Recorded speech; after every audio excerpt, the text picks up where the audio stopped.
தஞ்சாவூர் மாவட்டம் ஐயம்பேட்டை அருகே அமைந்துள்ள சுவாமிமலை சுவாமிநாத சுவாமி கோவிலின் இணை கோவிலும் திருஞான சம்பந்தர் மற்றும் திருநாவுக்கரசரால் பாடல் பெற்று திருத்தலமான சக்கராப்பள்ளி சக்கரவாகேஸ்வரர் திருக்கோவில் சப்தஸ்தான விழா கொடியேற்றத்துடன் தொடங்கியது.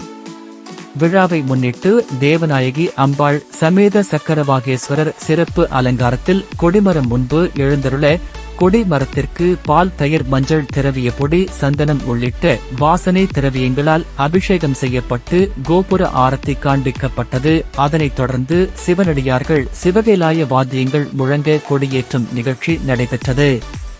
தொடர்ந்து சுவாமிக்கு தீபாராதனை நடைபெற்று பக்தர்களுக்கு பிரசாதம் வழங்கப்பட்டது. இந்நிகழ்ச்சியில் திரளான பக்தர்கள் கலந்து கொண்டு சாமி தரிசனம் செய்தனர். விழா ஏற்பாடுகளை கோவில் நிர்வாகிகள் மற்றும் கிராம மக்கள் செய்திருந்தனர்.